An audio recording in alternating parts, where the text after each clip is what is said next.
Young friends, welcome to VR Academy's today's English class where I'll be covering Dr. B.R. Ambedkar's Who Can Be Called a Great Man.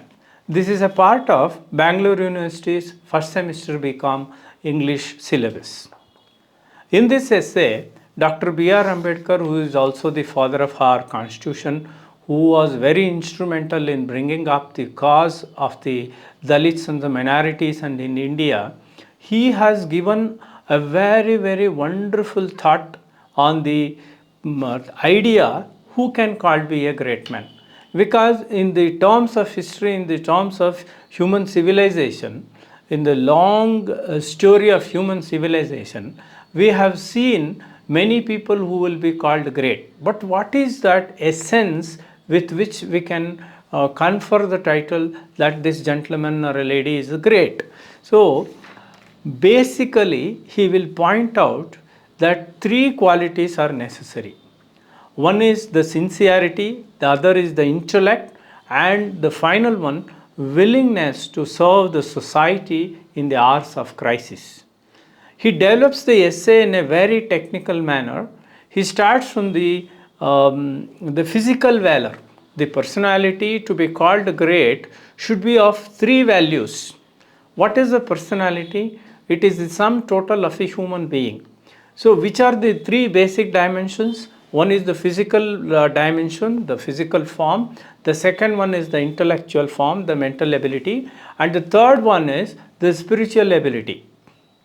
And how are these manifested? How are these shown in the human timeline? For example, in the beginning of the essay, he speaks about the greatest, if we can call them as emperors or invaders or explorers. Like he takes the example of Alexander, he takes the example of Attila the Hun, who was also a very great warrior. He tells at the end of the first para, that is where he speaks about the physical valor, he says, the details of their career and their moral may be interesting, but they do not affect society and form no leaven to transform or temper the whole.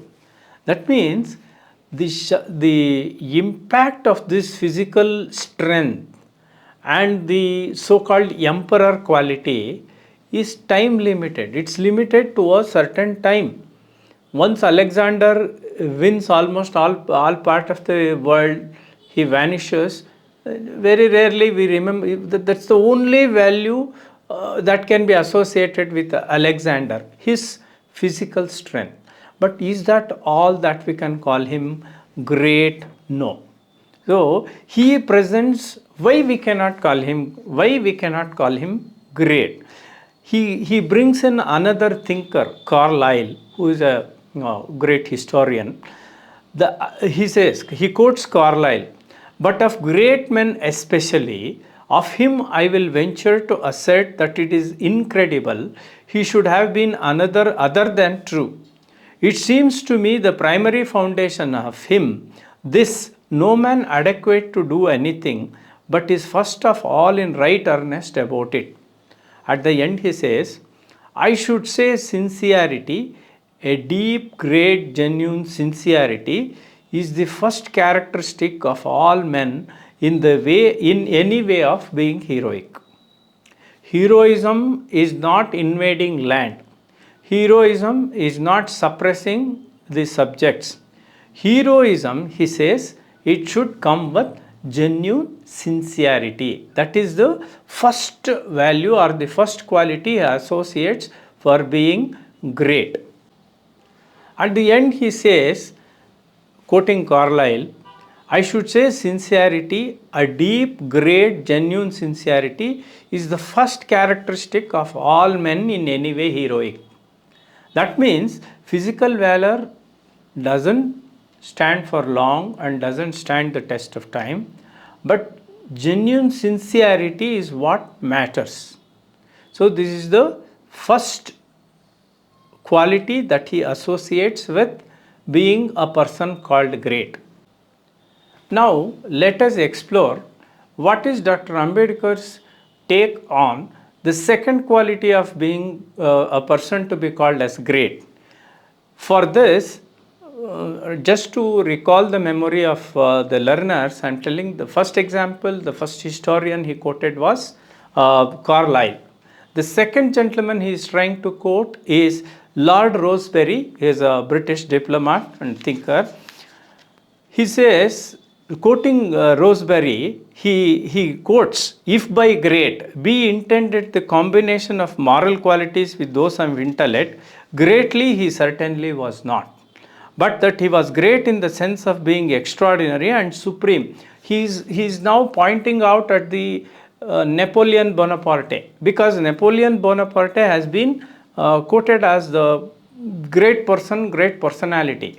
And he was also a very ambitious emperor, Napoleon. So if all of us have understood history properly, Napoleon was not only a great general, he was also very strong intellectually. So he is coming to that point. One is the sincerity. Dr. Ambedkar is supporting his argument with Lord Rosebery's comment on Napoleon. So, was Napoleon great?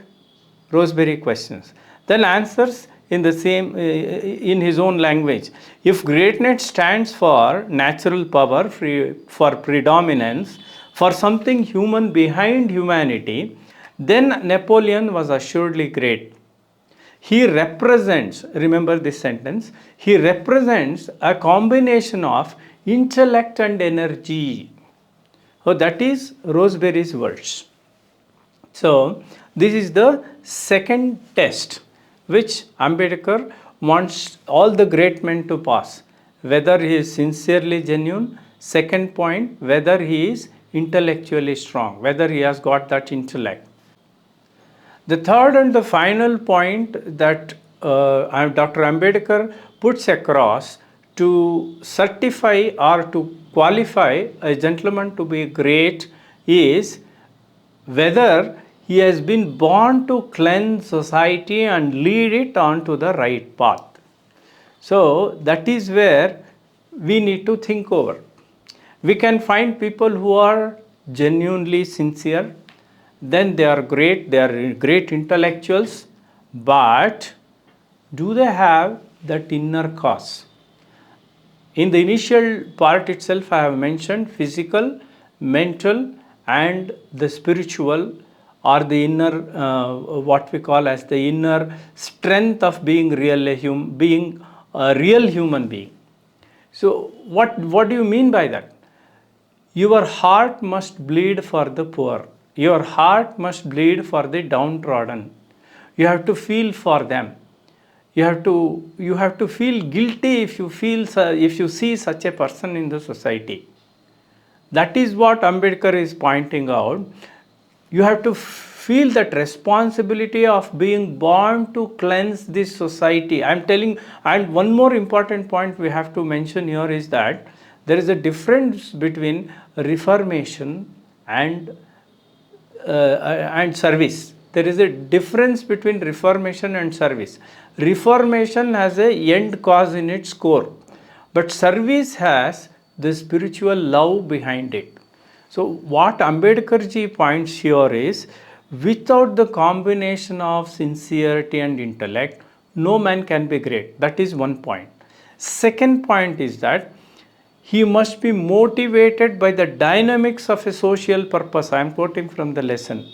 Must be motivated by the dynamics of a social purpose and must act as the scourge and scavenger of society. That means one who has taken the responsibility of cleaning without any hesitation, without feeling any sort of nausea. When you look at the society, there is a lot of things that will bring that sense of moving away from that scene. When you see a beggar, when you see someone being humiliated, when you see someone suffering, the first reaction of a human being is to the fight or flight. Here, flight takes the major role. So my point, or Ambedkar ji's point according to this lesson, is very simple, that a person has to be sincerely genuine, and then sincerely genuine, and then he must be strong intellectual and combined with a heart which is ready to serve. That is what is very important. Social purpose, to scourge and act as a scavenger of the society. So these are the three main qualities. Remember these points. I wish you all the best, and please download the PDF notes and also some probable questions, model answers which is presented with this video. Wish you all the best. Good luck.